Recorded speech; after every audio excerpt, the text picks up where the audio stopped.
श्रीमात्रे नमः। भजे श्रीचक्रमध्यस्थां दक्षिणोत्तरयोस्तर श्यामावाप्तालसंशेयां भवानीं ललिताम्बिकां చరాచర ప్రపంచాన్ని నడిపిస్తున్నటువంటి ఆది పరాశక్తి అవతారములే ఈ యొక్క లలితా దుర్గా కాళీ సరస్వతి మొదలుకొని మూల ప్రకృతి ఆవిడ ప్రతిరోజు కూడా శ్రీచక్రవర్ణంలో శ్రీచక్ర లలితా శాస్త్రంలో నిర్ణయించిన ప్రకారం మహాధనుష్షష్టి కోటి యోగిని గణ సేవిత అని ఉన్నట్టుగా 545 కోట్ల దేవతలతో అమ్మవారు నిత్యం ఆరాధింపబడుతున్నాం.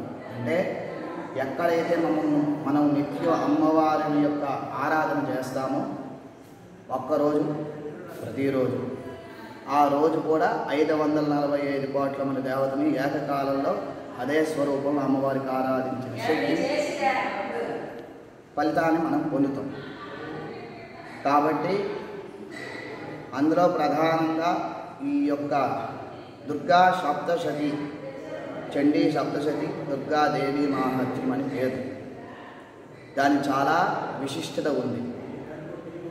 చండీ అంటే అందరూ కూడా ఉగ్రదేవతగా భావిస్తారు. కానీ చండీ అంటే చాముండా చండఘాటీచ ఏకారి వరదాయిని విచ్చేజ అభయదారీచ, మనం తీర్చలేని ఈతి బాధలు భవరోగములను తీర్చి చండఘాతములు గండ్రగొడ్డలని చెట్టుని ఏ విధంగా నరుగుతుందో మన యొక్క లోపల ఉన్న భవరోగములను తీర్చే శక్తే చండి. అలాంటి విచ్చేచ అభయదాయేచ, విచ్చే అంటే అభయములు ఇచ్చేదని, అంటే ఎల్లప్పుడూ రక్షించే ఉండే దేవతకి చండీ దుర్గా అని పేరు. కాబట్టి కొంతమంది ఉగ్రదేవత కదా దుర్గాదేవత చండీ ఇంట్లో ఫోటో రూపంలో చిత్రపట రూపంలో పెట్టుకోవచ్చా అని అందే సందేహం. ఏ దేవతకి కూడా ఇంట్లో ఆరాధన చేయకూడదని ఏ శాస్త్రంలో కూడా చెప్పలేదు. మనం ఆరాధించే విధానం బట్టి ఉంటుంది. మనం కౌలాచార ప్రకారంగా మనం ఉగ్రదేవతకు ఆరాధన చేస్తే ఉగ్రదేవతగా పూజలు అందుకుంటుంది, సౌమ్యదేవతకు ఆరాధన చేస్తే సౌమ్యదేవతగా పూజలు అందుకుంటుంది. మనం తెచ్చే ఆరాధనలో అమ్మవారు ఉంటుంది తప్ప ఏ దేవతకి ఇంట్లో ఆరాధన చేయకూడదని ఎక్కడ ఏ శాస్త్రంలో నిర్ణయించలేదు. కాబట్టి ఏ దేవతకైనా మనం ఇంట్లో అద్భుతంగా ఆరాధన చేసుకోవచ్చు. దుర్గా, దురితముల నుండి రక్షించే అమ్మవారి పేరు దుర్గా.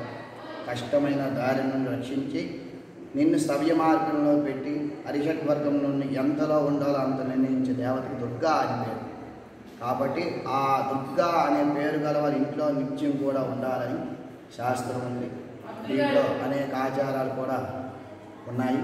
కాబట్టి అలాంటి దుర్గా అమ్మవారి ఆరాధన, అలాంటి దేవీ మాహాత్మ్యంలో చాలా విశిష్టతగా ఉంది. కాబట్టి నిత్యం కూడా రాబోయేది వినాయక చవితులు, గణేశ గ్రహ నక్షత్ర యోగిని రాశి రూపిణి అనే అమ్మవారి పేరు. ఆ వినాయక స్వరూపమే అమ్మవారు. ఎందుకంటే శంకర భగవత్పాదం నిర్ణయించిన షడ్దర్శన విద్య అని ఉంది. 6 మతములు ప్రధానంగా 6 మతములు పెట్టారు కదా. వినాయకుడు, సుబ్రహ్మణ్యం, శివుడు, విష్ణువు, సూర్యుడు, అమ్మవారు, పంచాయతన సహిత సుబ్రహ్మణ్యం. ఈ 6 దేవతల స్వరూపమే అమ్మవారు.